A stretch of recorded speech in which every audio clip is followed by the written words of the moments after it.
اللہ میرے اللہ میرے۔ السلام علیکم ورحمۃ اللہ وبرکاتہ۔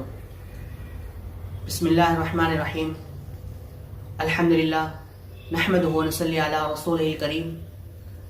معزز و محترم ناظرین اکرام، انسان کی بنیادی ضرورتوں میں سے ایک اہم ضروری چیز مال ہے۔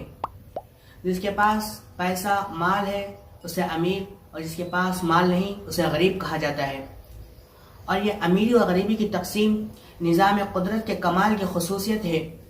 جس کے پاس ضرورت زندگی کی تکمیل کے لیے مال نہ ہو اسے قرض کی ضرورت پڑتی ہے۔ ایسے ہی ضرورت مندوں حاجت مندوں کا خیال رکھتے ہوئے اللہ تعالیٰ زکوٰۃ، صدقہ اور قرض جیسی چیزوں کو مشروع کیا ہے، بیان کیا ہے۔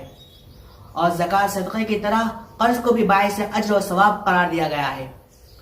حضور صلی اللہ علیہ وسلم نے فرمایا، جو کسی مسلمان کی تکلیف کو دور کرے گا اللہ تعالیٰ قیامت کے دن اس کی تکلیف کو دور کرے گا۔ اس حدیث سے پتہ چلا کہ قرض دینا بھی ایک مستحب عمل ہے۔ اور بعض موقعوں پر انسان اتنا تنگ دست اور محتاج ہو جاتا ہے کہ اسے قرض لینے کی ضرورت پڑ جاتی ہے، اور لوگوں سے قرض مانگتا ہے اور لوگ اسے قرض دیتے ہیں۔ لیکن جیسے ہی اس کے پاس قرض کا مال مل گیا تو وہ اس قرض دینے والے کو بھول جاتا ہے، یہاں تک کہ وہ وقت بھی آ جاتا ہے جو اسے قرض دیتے وقت متعین کیا تھا، کہ فکس کیا تھا کہ فلاں تاریخ یا فلاں دن یا فلاں مہینے میں یا فلاں سال کے اندر میں آپ کو واپس کر دوں گا۔ لیکن وہ دن، وہ تاریخ، وہ مہینہ بھی گزر جاتا ہے لیکن پھر بھی وہ قرض ادا نہیں کرتا۔ آج ہمارے معاشرے میں ایک خرابی یہ بھی ہے کہ ہم قرض لے کر وقت پر ادا نہیں کرتے۔ کچھ لوگوں میں قرض ادا کرنے کی بالکل عادت ہی نہیں رہتی ہے۔ ایسے لوگوں کی یہ حالت بن جاتی ہے کہ وہ ہر ایک سے قرض مانگتے پھرتے ہیں لیکن انہیں کوئی قرض نہیں دیتا، حالانکہ قرض دینا بہت بڑا ثواب کا کام ہے۔ چنانچہ حدیث پاک میں ہے، حضور صلی اللہ علیہ وسلم نے فرمایا کہ میں نے جنت کے دروازے پہ لکھا ہوا دیکھا کہ صدقہ دینے سے 10 نیکیاں ملتی ہے اور قرض دینے سے 18 نیکیاں ملتی ہے۔ آپ صلی اللہ علیہ وسلم نے جبرائیل علیہ السلام سے وجہ پوچھی تو جبرائیل علیہ السلام نے فرمایا کہ اللہ کے رسول، قرض وہی آدمی مانگتا ہے جسے سخت ضرورت ہوتی ہے، پھر اسے واپس بھی کرنا پڑتا ہے۔ لہذا قرض دینا یا ادھار کوئی چیز دینا اتنا بڑا ثواب ہے، مگر جب کوئی قرض لے کر واپس ادا ہی نہ کرے تو ایسے شخص کو کون قرض دے گا؟ حضور صلی اللہ علیہ وسلم نے فرمایا، جو شخص کسی سے قرض اس نیت سے لے کہ میں اسے واپس کروں گا تو اللہ تعالیٰ اس کے قرض کی ادائیگی کے لیے آسانی پیدا کرتا ہے۔ اور اگر قرض لیتے وقت اس کی نیت خراب ہو، ہڑپ لینے کی ہو، واپس لوٹانے کی نہ ہو تو اللہ تعالیٰ اسی طرح اسباب پیدا فرماتا ہے کہ جس سے اس کا مال بھی برباد ہو جاتا ہے۔ بعض مرتبہ نوبت یہاں تک آتی ہے، قرض دینے والا خود اس کے گھر جاتا ہے، بل مارتا ہے، فون کرتا ہے تو وہ باہر نکل کر تاریخ دیتا ہے کہ کل آؤ، پرسوں آؤ، اور وہ مانگتے مانگتے تھک جاتا ہے، پھر بھی وہ قرض دینے کا نام نہیں لیتے۔